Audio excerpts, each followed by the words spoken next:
transparency. We've developed, in fact, we got some feedback last year because we spent $50 million upgrading our technology infrastructure. And frankly, we had some pains along the way, and our customers told us that. They didn't like when they had an outage. You know, when you have 25,000 customers all on the same service, and you get one customer down, you have all 25,000 down. You know, we have customers like Merrill Lynch and Cisco. They're not happy when stuff like that happens. So we created this website because we figured in the internet world, you have to be totally transparent. What we did is we created trust.salesforce.com. And any given time of the day, 24/7, you get onto that website, you'll see hopefully a sea of green dots and no red dots, because we show you our service by every single server in the world that we run, and every geography, and if we do have an issue, we post it there because our customers want to know immediately. Very important. The internet does not discriminate on size, it doesn't discriminate on industry, it doesn't discriminate on, geography, and that's the beauty of this. Whether you're a one-person company, like we have many of them, we have 12,000 customers with 10 users or less. But then at the other end, I have Merrill Lynch with 5,000 going to 25,000, and Cisco with 7,500 going to 15,000, Symantec with 5,000, and Sprint Nextel with 5,000. So we have companies, we don't care, small, medium, or large, the internet doesn't care. You can deliver service to the individual user that in the past only big companies could afford. The other thing our customers tell us is, look, we want to make sure that as you make these rapid innovations, that we don't have to go back and re-implement the technology. That's like the worst nightmare for any company, any technology company. When a new version of software comes out, there was a famous meeting about 3 years ago. Larry Ellison at his user group chastised his customers, saying, "It's your fault. You guys customized my code. Don't touch it." And the customers were ready to mutiny. And that's like the most ridiculous thing you can say. Don't customize the code. In Salesforce, the whole idea is you as an individual user have very unique requirements, just like on the internet. We want this to be your version. When I sell to Merrill Lynch, I'm not selling them the financial services vertical edition. They don't want the same thing that Bank of America has, that Wachovia and SunTrust have. They want the Merrill Lynch edition. Everybody wants their edition. They don't want something that is just an industry generic thing.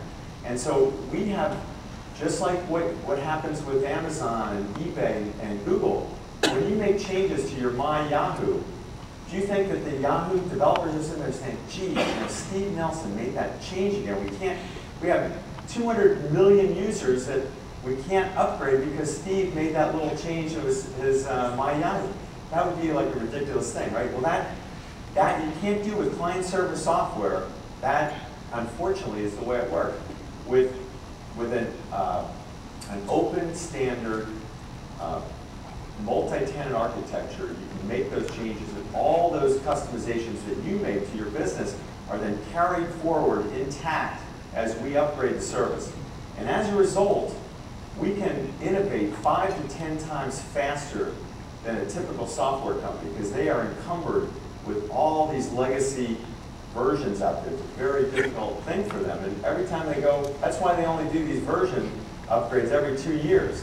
And then it takes another 5 years for about 70% of their customer base to take advantage of that technology that they started building 7 years earlier. That's client server. With on-demand is like that. We build it, we deploy it because it's a real-time service. The other thing our customers tell us is, look, we've invested a lot in our legacy systems. We're not about to throw that investment away. You better make sure that you can integrate with any legacy system out there. Because of the open APIs and XML and SOAP interfaces and all this new consumer web technology that's now part of the business web 2.0, we can deploy that. And frankly, if I'm a middleware provider, I'm very nervous because middleware is probably at risk in this kind of with this kind of technology. mashups I talked about. When you get onto Salesforce and you want to track where your leads are coming from in the last 6 hours or 6 minutes, you click a button and all of a sudden a Google map appears and all these little flags appear. And the red flags are the ones that haven't been called yet. And you can watch it real time as the red flags turn into blue flags because our leads those leads are called back within 24 hours, or we'll fire our inside sales group. That's their goal, is to call up. If you get on our website and just put your name in and you don't get a call back within 24 hours, please call me, because that's our model. This is a web model.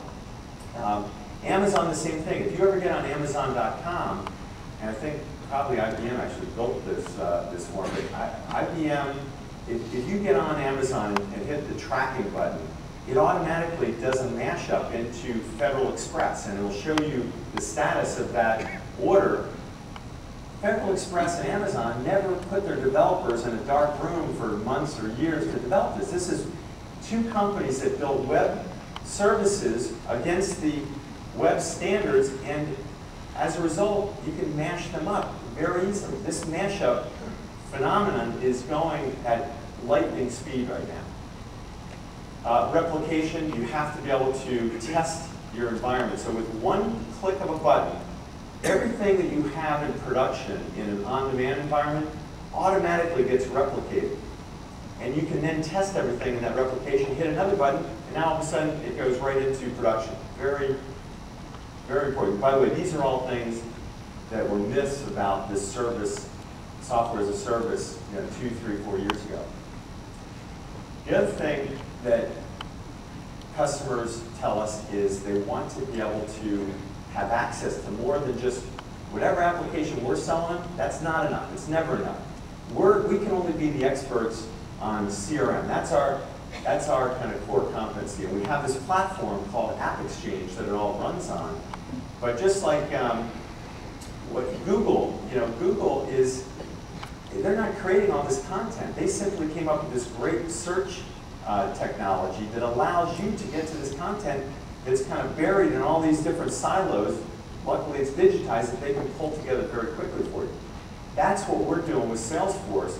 We want to become this eBay of application software, where you, as a developer or an entrepreneur, you want to develop some new technology or some application that's unique to the North Carolina business market.